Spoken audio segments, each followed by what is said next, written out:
Hello everyone, this is Just a Dad. Today I'm going to do a review on this Keurig K-Iced coffee maker. So with this coffee maker, we got a iced button. We also have a strong brew. We can brew in 8, 10, or 12 ounces. We've got an add water light and we got a descale light.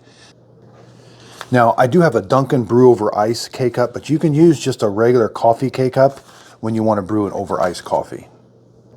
Okay, so up here at the top we got the handle. Lift the handle. We've got a single needle in the bottom and a single needle at the top. Around back it does have a water reservoir. You can remove the water reservoir. Now you can install a tall handle water filter in this. It does not come with one, but you'll have to get this extra and you can snap it on there. So if your water has kind of a high chlorine smell to it, you'll want to put a water filter on it. But you do not have to have a water filter on it to operate the machine. Okay, so I got my tumbler full of ice. Let's take the drip tray out. The tumbler fits in there just right. Very easy to use. Lift the handle. You're going to put the K-Cup in here. When you close it, it's going to pierce the top and the bottom all by itself. Okay, so to brew an over ice, you're going to hit the over ice button. But we're going to select either 8, 10, or 12 after we do that. Now, when I do an 8 ounce, okay, so when I hit the over ice button, now if I select 8, 10, or 12, if I select the 8 ounce button, it's only going to brew 4 ounces through that K-Cup. You're going to end up with 8 ounces of iced coffee. If I hit the 10 ounce button, it's going to brew 6 ounces through the K-Cup.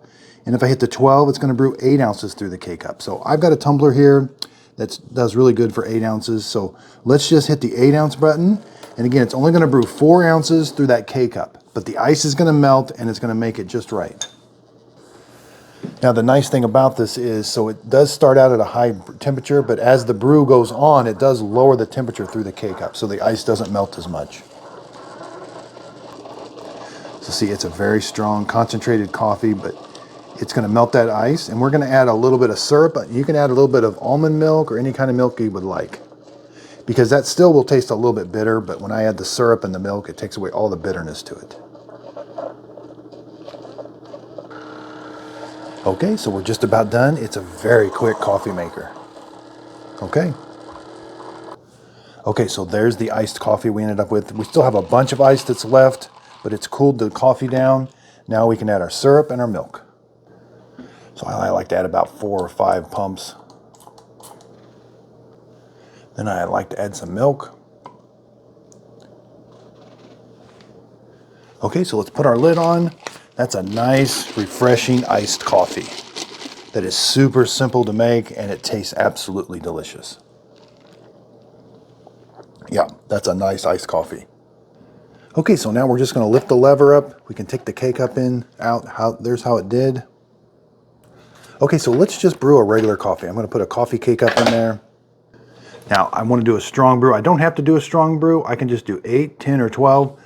K-Cups hold 2 tablespoons of coffee, so I typically run 8 ounces through them. Let's do a strong brew, 8 ounces.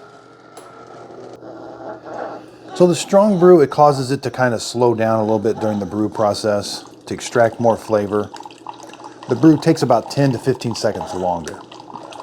So let's check the temperature coming out.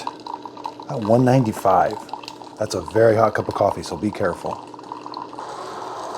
Okay, so it shoots a little gush of air out at the end to clean out the lines. And in less than a minute, you've got a cup of coffee. Again, be careful, it's very hot. I've had the coffee out of here. It tastes really good. Okay, so this Keurig K-Ice was just released. They also have it in the gray, but I'm starting to like the white one a little bit nicer. I think it looks a little bit nicer. I've been using this one. I haven't had any problems with it so far. I am going to do a separate video on how to descale it. So it is going to light that light after 250 brews. You're going to have to put it into a special descaling mode. So I'll do a video on that. I'll also open it up. We'll see what it looks like on the inside. I'll put a link to all this stuff in the show description notes. These are some new tumblers that I just got. This is Amazon's #1 best-selling tumbler, and I do actually really like it. So this is retailing for $100 right now. And the white one is for sale on Amazon. So I will put a link to the coffee maker. And if you click on the link, it will take you to Amazon. I am an Amazon affiliate. I do get a commission from the sale if you end up buying the product, but the product won't cost you anymore. So underneath the video, if you see the word "see more," click on it, it'll expand it, and that's where you'll see the links. In my next video, I'm also going to do a comparison with the Keurig K-Express. So these things look very similar and have a lot in common. Again, thanks everybody for watching, and if you could, please like and subscribe.